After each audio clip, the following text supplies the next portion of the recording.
ప్రియా, గాయత్రి ఎక్కడమ్మా? తను రోజు ఎగ్జామ్కే రాలేదండి. ఏమంటున్నావమ్మా? నేనే కదా పొద్దున తీసుకొచ్చి దింపాను. నువ్వు సరిగ్గా చూస్తున్నావులేమ్మా. తను నా ముందు బెంచే, నాకు తెలీదా తను ఎగ్జామ్కి రాలేదు ఈ రోజు. ఏమయ్యా, ఒకసారి ఇలా రండి. పొద్దున్నే ఒక అమ్మాయిని తీసుకొచ్చి దింపేలేం కదా. ఈ అమ్మాయి చెప్పండి, రాలేదంటుంది. మీరు వదిలి వెళ్ళిన తర్వాత ఇద్దరు అబ్బాయిలు వచ్చి తీసుకెళ్లారు. అసలు నువ్వేమంటున్నావు? ఏమ్మా, రాత్రి గాయత్రి మీ ఇంటికి వచ్చిందా?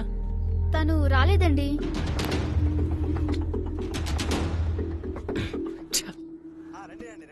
నమస్తే అండి. తీసుకోండి. అందరూ బానే ఉన్నారు కదా? తీసుకోండి. చెప్పనయా? పాండే, గాయత్రి కాలేజీలో కనపడలేదురా. అసలు పరీక్ష రాయడానికి రాలేదంటున్నారు. వాచ్మెన్ అడిగితే ఎవరో ఇద్దరు అబ్బాయిలు వచ్చి తీసుకెళ్లిపోయారని చెప్తున్నాడు. నాకేదో అనుమానంగా ఉందిరా. వెంటనే ఇంటికి వస్తున్నాను. పాండు, ఏం లేదక్క, నువ్వు ఇంట్లోకి వెళ్ళు, నేను మళ్ళీ వస్తాను. ఏయ్, మీరంతా ఎక్కడున్నారా? తొందరగా ఇంటికి వచ్చేయండి. మెంటలెక్కిందా? అవునరా, నాకు మెట్లెక్కింది. తను ఎక్కడుందో తెలియకపోతే నిజంగానే మెట్లెక్కుతుంది. ఏం లేదక్క. ఏమవలేదురా, ఏమవలేదు. నువ్వు అరవకు, లోపల గాయత్రి కాలేజీకి వెళ్ళలేదంట. వాచ్మెన్ అడిగితే ఎవరో ఇద్దరు అబ్బాయిలు వచ్చి తీసుకెళ్లారని చెప్తున్నాడు.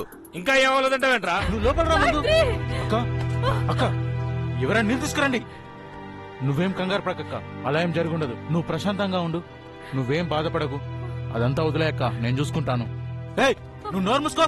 ఇప్పుడేమైనా జరిగిందంటే నేను మనిషి అనే విషయం మర్చిపోతా. అందరూ లోపలికి వెళ్ళండి, నువ్వు లోపలికి వెళ్ళు. నేను గాయత్రిని తీసుకొచ్చారు, ఎవ్వరు బయటికి రావద్దు. వెళ్ళండి లోపలికి.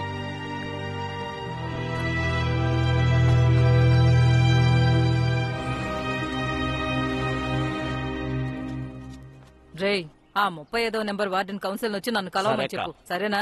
బాబు తిన్నాడా? ఇంకా తినలేదమ్మా.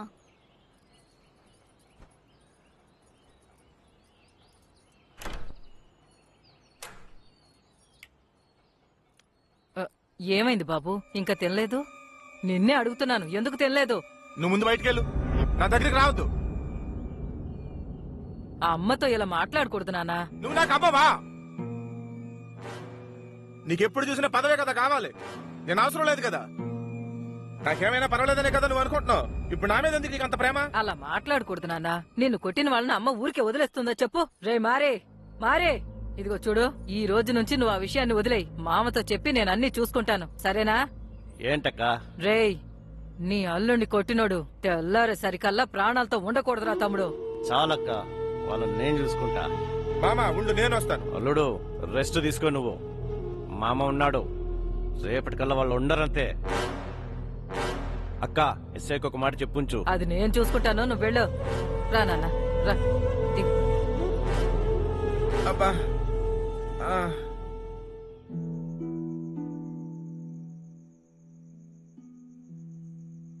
ఇప్పుడు ఎందుకేదో పోగొట్టుకున్నట్టు అలా ఉన్నావు? మా అమ్మని మా మావిని తలుచుకుంటే మా మావయ్య ఎప్పుడూ అమ్మని అమ్మ అని పిలుస్తాడు, అక్క అని పిలవడు. మా మావికిచ్చి పెళ్లి చేయాలని మా తాతయ్య కోరిక. ఇప్పుడు ఏమైందని అడిగితేనే ఇంత పెద్ద రామాయణం చెప్తున్నావా? ఎప్పుడు ఆటలుగానే ఉంటుందా? మా అమ్మ పాపం ఏం చేస్తుందో అర్థం కావట్లేదు. రేపు ఇంటికెళ్ళి పెళ్లి అయిపోయిందని చెప్తే అంతా అదే సర్దుకుంటుంది. రేపటి రోజు బాలేదు. ఏ, మీ ఇద్దరు పుట్టినరోజు కదా. అందుకనే చెప్పాను రేపటి రోజు బాలేదని. మా పుట్టినరోజు ఎప్పుడు మాకు కలిసి రాలేదులే.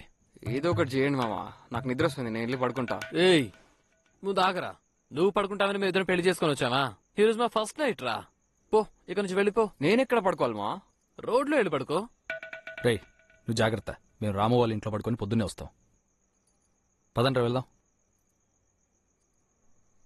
వీడు చాలా ఓవర్ చేస్తున్నాడు మామా. ఊరికే మాట్లాడరా, పోరా.